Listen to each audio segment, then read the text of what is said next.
Hey guys, Vince Williams here.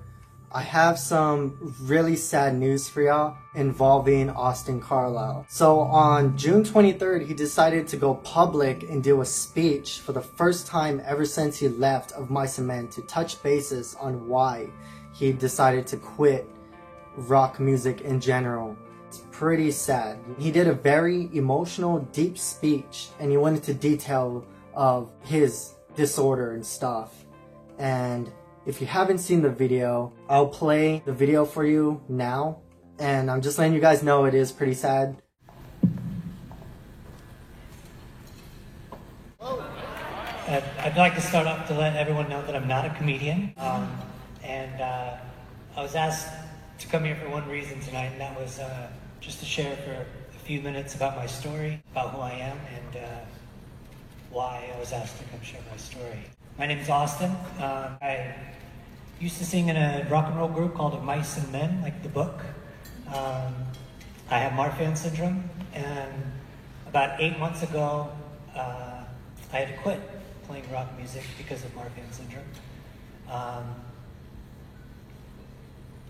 I grew up and had many medical problems from foot surgeries and ear surgeries and hernias and ribs and dislocated hips and knees and legs. My mother was taken to the hospital in 2001. And we took her to the hospital because we thought she was having a heart attack. And it turns out she had an aortic dissection.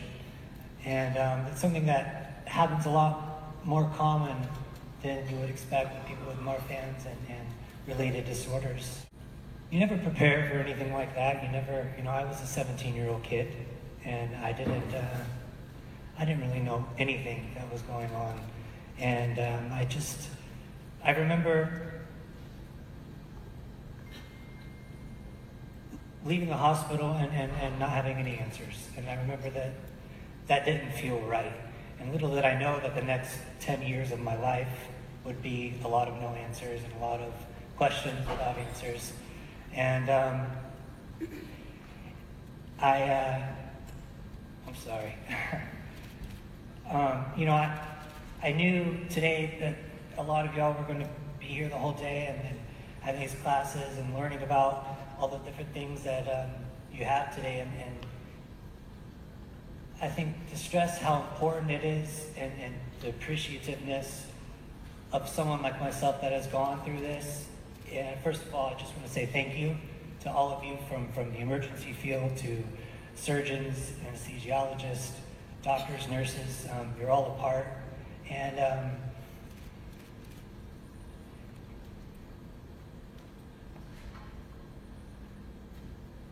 Marfan's is something that affects everyone differently. And it affects the heart, and that's a lot to take in for someone that finds out they had something genetically wrong with them, and on top of this, they have to deal with something as big as an issue with their heart. When I was 26, I'm 29 now, so 5 years ago, I had an aortic surgery. I had a valve-sparing aortic root replacement surgery.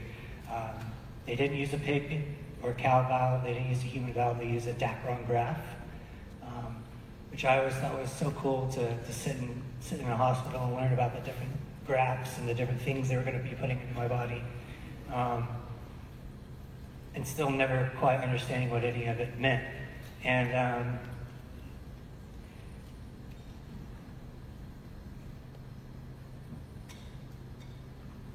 I'm sorry.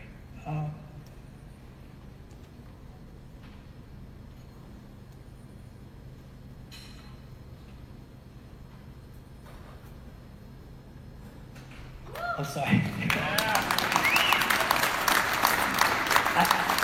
I've been living in the jungle for about 8 months. This is the first time I've been in front of people in a while, so it's difficult. I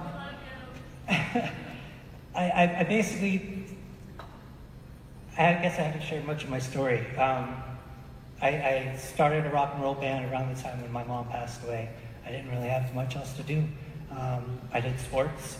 I was a very active kid, and when I was told that I had Marfan syndrome, I had to quit. And And I said, well, what should I do next? Let's try music. And I followed it, and it's something that kind of came. Over the years of doing that, I faced a lot of different medical walls and obstacles, and the biggest one was having my heart surgery. And there's a word that I know you guys have heard a lot today, and it's cooperative care. And it's something that's so important. When you have a son or a daughter or a wife or a husband that's dealing with these things, is to have a team and to have a group of people that know you, know your issues, and know your scans, and who you can talk to and you can look at and you can explain your situation, and they don't look at you like you're crazy.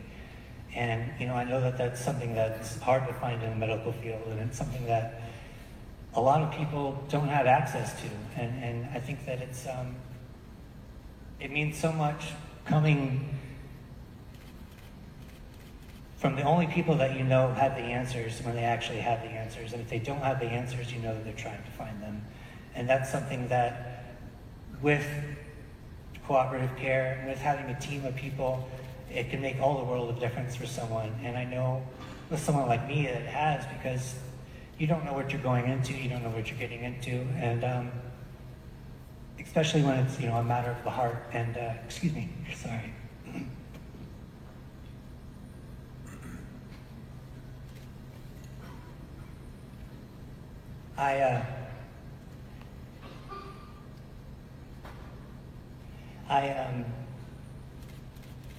When I found out I had Marfan's and I had all these heart issues, I was lost. And the only people that I think that I knew truly understood were those doctors and were those nurses and were the patients and the people that I got to meet.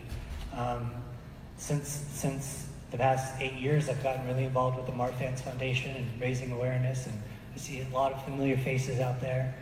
And just being able to be a part of a community with a group of people that their whole goal is to outreach and to help and to bring awareness it means so much to me, and it means so much to have that support system. And I just, I'm so sorry.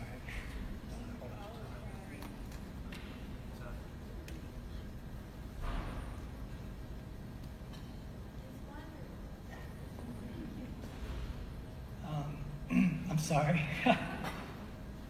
This is usually really easy. But I guess it's so difficult because it's so real to me. Right now I'm dealing with health stuff again. I have 2 cysts that just showed up on my spine. I was in the hospital for the past 2 weeks. And now I'm here. I'm flying to Stanford tomorrow morning, and they're going to do more tests, and I get to go see what's next. And I'm tripping over my words, and I'm sorry. And I think the biggest thing I wanted today, the opportunity was to share, was that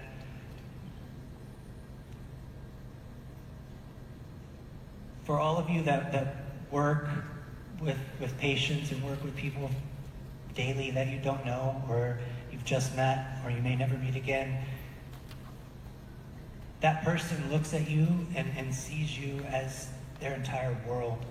And in that moment and those answers, and even if you don't have the answers, whatever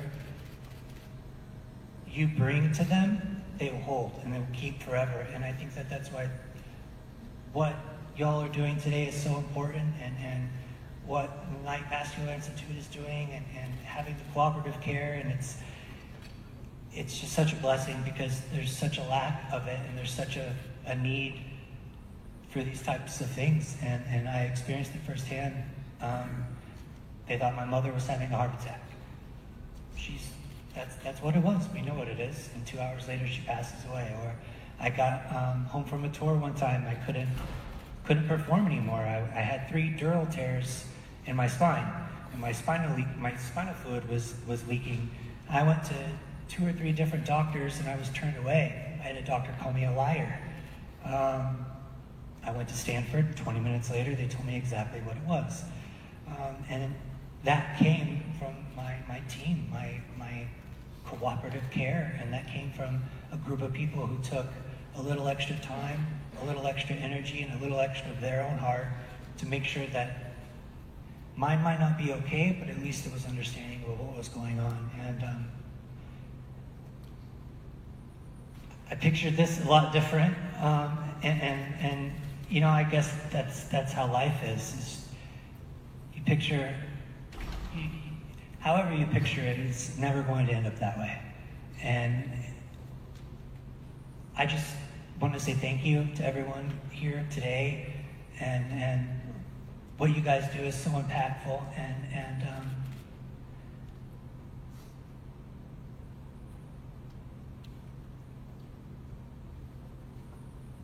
I never thought that when I lost my mom to this, that I'd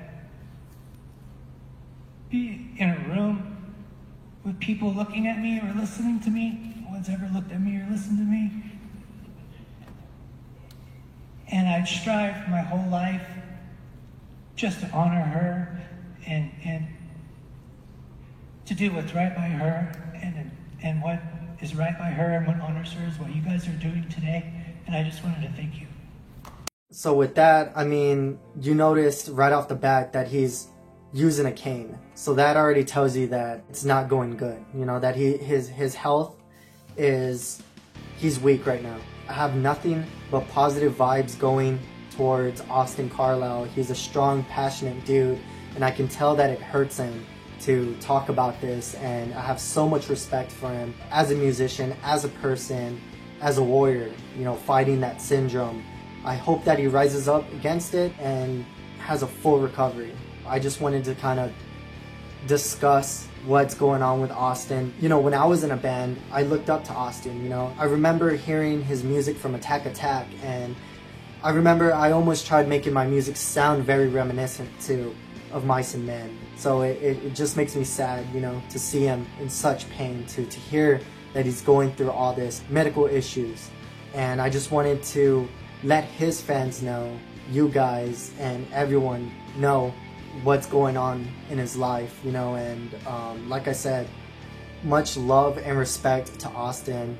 I'm praying for you, brother. Hope that he gets stronger and rises above it. Well guys, I hope you enjoyed that video. If you did, give it a thumbs up, comment down below. It makes me sad, you know, and it just makes me sad, you know, to see him go to that, you know, and give up his passion and stuff, you know, put it on the back burners for a little bit. But I know that he's gonna be okay. So I hope you guys enjoyed that video, and I'll see you guys on the next video. So peace.